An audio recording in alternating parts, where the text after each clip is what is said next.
ये वो वक्त था जब हवा भी कैद थी और ख्वाबों पर पहरा था, जब हर दिल में एक तड़प थी कि इस मिट्टी को फिर से सांस मिले। ये वो दौर था जब स्याही से नहीं जज्बे से इतिहास लिखा जा रहा था।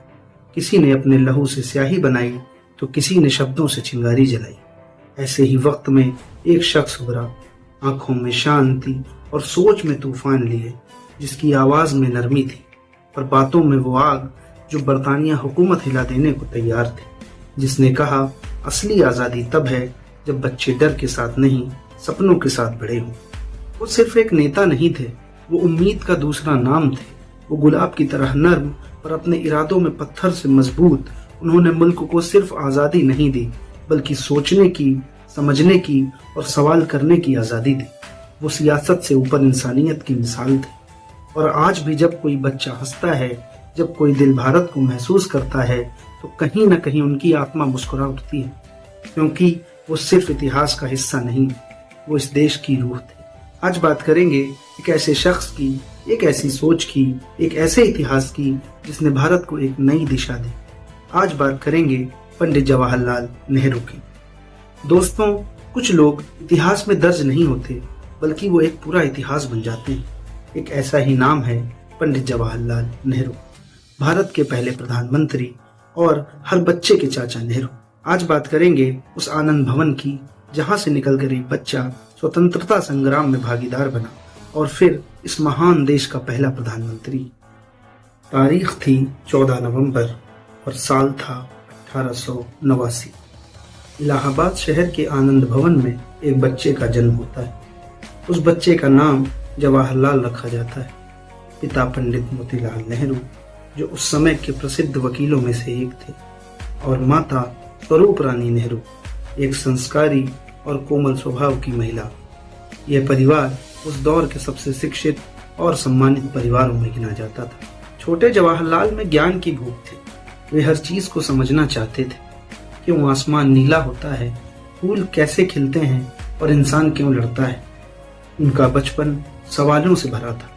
शिक्षा की शुरुआत घर पर हुई, फिर इंग्लैंड के हैरो स्कूल और कैम्ब्रिज यूनिवर्सिटी से पढ़ाई की। यहाँ से नेचुरल साइंस में डिग्री ली और फिर इनर टेम्पल लंदन से वकालत की पढ़ाई पूरी की। 1912 में वे भारत लौटे, लेकिन अब वे सिर्फ एक वकील नहीं थे, उनके अंदर एक देशभक्त जाग चुका था। भारत लौटने के बाद नेहरू जी ने जल्द ही राजनीति में कदम रखा। 1916 में महात्मा गांधी से पहली मुलाकात ने उनके जीवन की दिशा बदल दी। गांधी जी के सादगी और अहिंसा के सिद्धांतों ने नेहरू को गहराई से प्रभावित किया। उन्होंने असहयोग आंदोलन, नमक सत्याग्रह और भारत छोड़ो आंदोलन जैसे संघर्षों में सक्रिय भाग लिया। हर बार जब अंग्रेजी सरकार ने उन्हें जेल भेजा तो नेहरू जी और मजबूत होकर लौटे। उन्होंने जेल में रहकर ही किताबें लिखी, ग्लिम्पसेस ऑफ वर्ल्ड हिस्ट्री और डिस्कवरी ऑफ इंडिया, जो आज भी भारत की बौद्धिक धरोहर है। उनका मानना था कि आजादी सिर्फ राजनीतिक नहीं, बल्कि सामाजिक और आर्थिक भी होनी चाहिए। वे युवाओं को जगाना चाहते थे। कहते थे, भारत का भविष्य तुम्हारे हाथों में है। और जब वो भविष्य आया, 15 अगस्त 1947 की वो ऐतिहासिक रात, जब दुनिया सो रही थी और भारत जाग चुका था। At the stroke of the midnight hour, when the world sleeps, India will awake to life and freedom.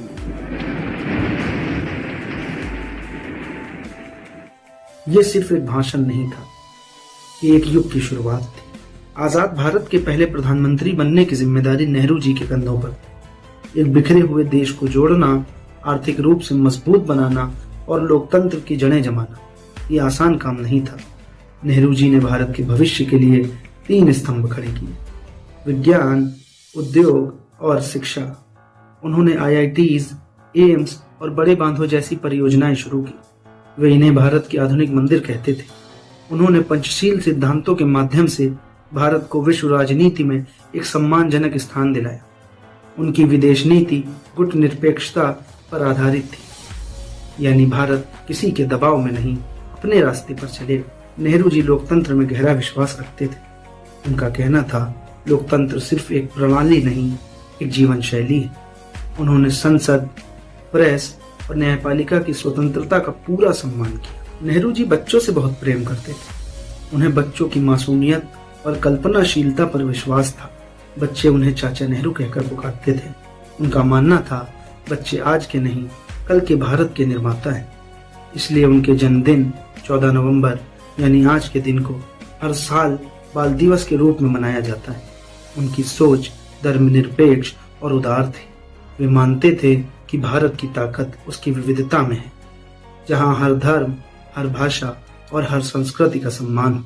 उन्होंने भारत को आधुनिक, वैज्ञानिक और प्रगतिशील राष्ट्र बनाने की नींव रखी।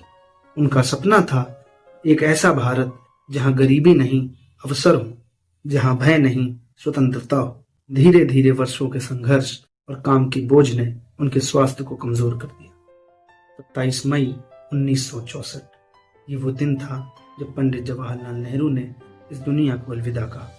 पूरा देश शोक में डूब गया। उनकी राख गंगा में विसर्जित की गई, लेकिन उनके शब्द आज भी भारत के दिल में गूंजते हैं। उन्होंने कहा था, facts are facts and will not disappear on the accounts of your likes. यानी सच्चाई वही रहती है चाहे कोई माने या ना माने। उनकी मृत्यु एक युग का अंत थी, लेकिन उनकी सोच आज भी जीवित है। हर उस स्कूल में, हर उस वैज्ञानिक प्रयोगशाला में जहां एक भारतीय बच्चा अपने भविष्य का सपना देख रहा है। पंडित जवाहरलाल नेहरू सिर्फ भारत के प्रधानमंत्री नहीं थे, वे भारत के सपनों के पहले संरक्षक थे। उन्होंने हमें सिखाया कि आज़ादी सिर्फ झंडा फहराने का नाम नहीं है, बल्कि सोचने, सवाल करने और आगे बढ़ने का नाम है। उनका भारत आज भी हमारे अंदर जिंदा है।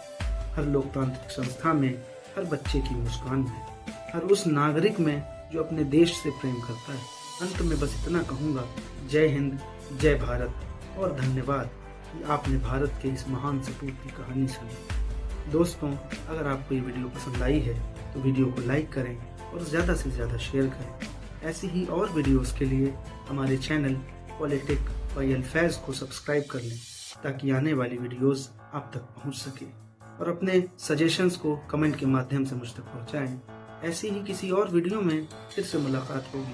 तब तक के लिए अलविदा।